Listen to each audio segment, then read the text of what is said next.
What is up, everybody? Welcome back to another episode of Retro Hoop Collectibles. It's been a little bit. We got a bunch of stuff going on, so the videos have been few and far between. However, if you have not already listened to our last episode of the Card Hedge podcast, we just hit 50 episodes. The other day we did our 51st. The other day we're switching over to a live stream format, so we've had a lot of fun with that, and it's been working out pretty good. So that's our format going forward. We intend to keep that format. So hopefully we'll see how that continues to work out. I highlighted a little thing, kind of a trade deal that I made on that one, on the podcast, and I wanted to kind of walk through it a little bit more in depth here with you guys. And so before I even go anywhere into this deal and kind of what happened,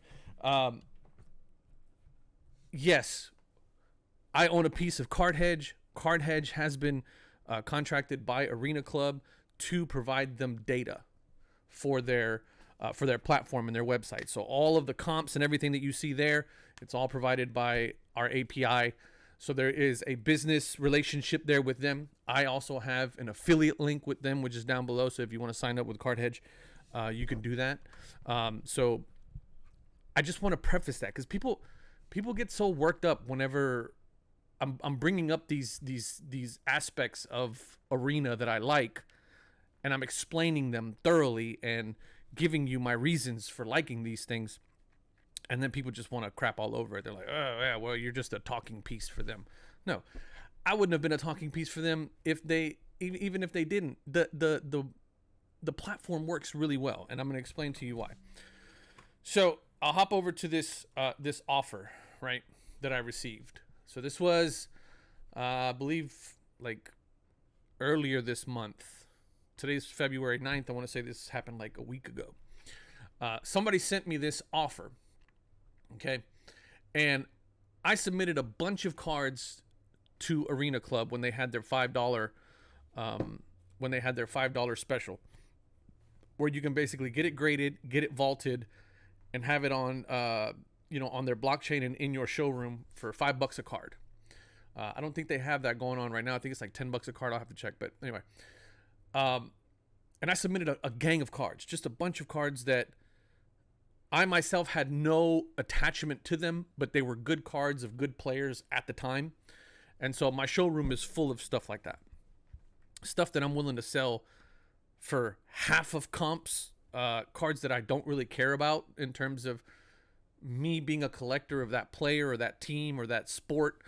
And I've been able to turn a lot of that stuff into either cards that I want that I've already recalled, or turn them into money, or turn them into other cards that maybe I bundle up 5 or 6 cards that are not really big cards for me, but maybe for somebody else they are, and then get a potential card that, once again, may not be a big card for me, but I feel like I could turn that into something else. Or it's the wheeling and dealing aspect of Arena that's so attractive to me. So I'm going to walk you through this one example of how I turned essentially, $5 worth of cards into a $20 sale, right? So here's the way this kind of panned out. So I had a gang of cards. I had a bunch of cards on there that I had been trading and wheeling and dealing for. Some of them I had submitted and things like that. So we'll walk through this deal here. So I sent over a total of 8 cards for 1 card. And those 8 cards are the following: a Josh Christopher Hoops, which by all intents and purposes is $1 card, if that. Kevin Porter Jr. Now, if you don't know what's going on with Kevin Porter Jr., I was hot on Kevin Porter Jr. because for a long time, he was a problem with the Cavs. So a bit of a problem child. They traded him to Houston for like peanuts and a song, and he started doing really well here in Houston. Well, when we got him in Houston, I was very excited, and so I picked up a lot of his stuff. And since then, he did some really bonehead stuff, domestic abuse, whatever it is that he did. He's for all intents and purposes, he's out of the league. He's done. However, prior to all of that happening, I had some of his cards, and I had them in my showroom still. For some reason, this particular person really wanted all 4 of these cards. So it's 1, 2, 3, 4. 4 cards of Kevin Porter Jr., which, let's face it, I wouldn't have been able to sell, right? Nobody's going to buy them. There's maybe 15 people out there in the world that would want Kevin Porter Jr. cards.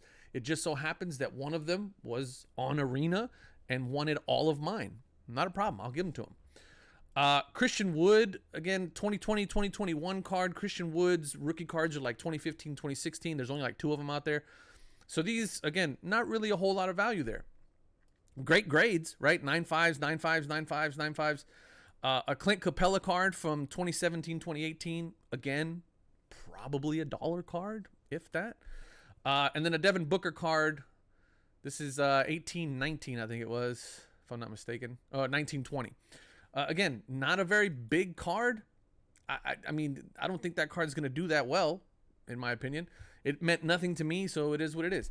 I traded all of these cards for this Chris Webber.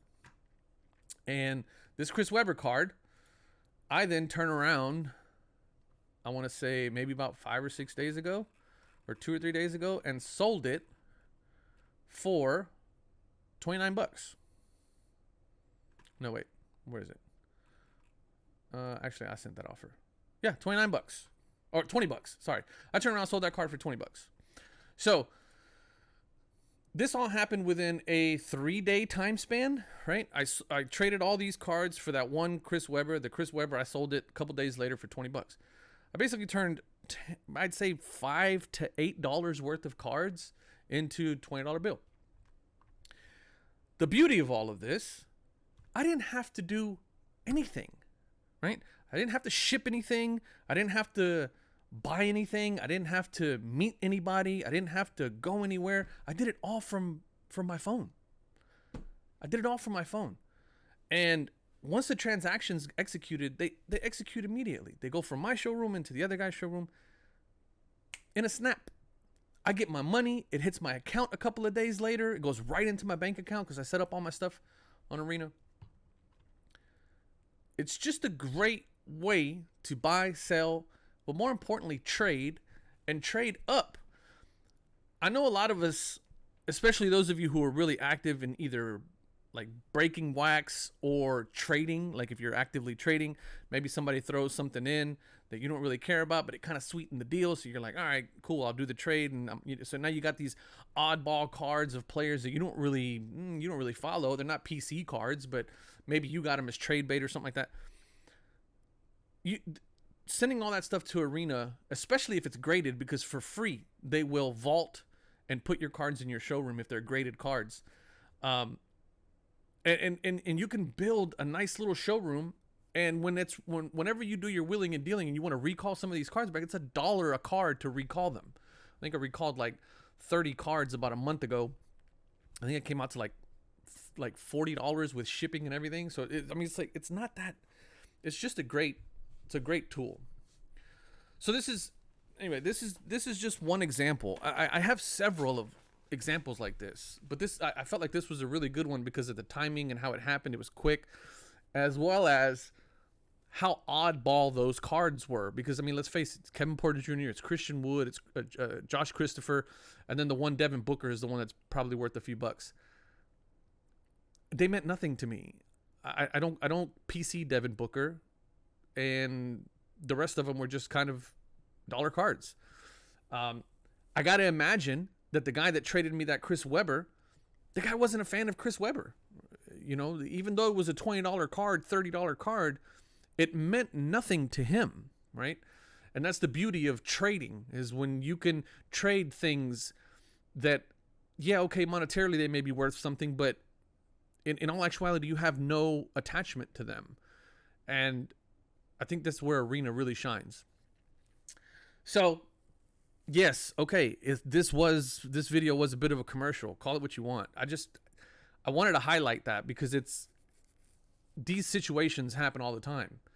And I think it's a good opportunity that if you have just a load of cards that you want to send to Arena, if they're graded, they'll do it for free. I don't know what let me see what their current prices are for grading. and this is one of the things that I've talked to Jesse, who's the guy over there. Shout out to my man Jesse. So it's $10 a card to grade and vault.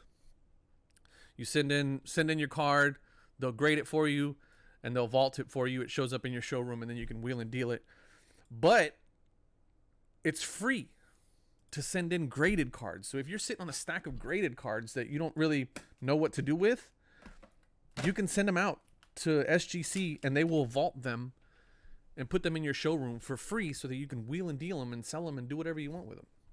It's just a great situation. Anyway, links are in the description for all that stuff. Again, Card Hedge provides all that data to them. So that's my affiliation with them, as well as the affiliate link. If you use that, I get a kickback. Even if all of that wasn't in place, and even before all of that was in place, I was a big supporter of Arena. They're doing some really cool stuff. Their platform is amazing. It's very user-friendly, and I highly suggest that you go check it out. Let me know what you guys think. I appreciate you guys watching as always. We'll catch you guys on the next video. Remember, our live podcast episode is going to happen on Tuesday this week, and Tuesdays going forward at 7:30 Central Standard Time. So if you haven't already, hit the subscribe button and hit the notification bell so you can get reminded whenever I set that up. That's it. I love y'all. Peace.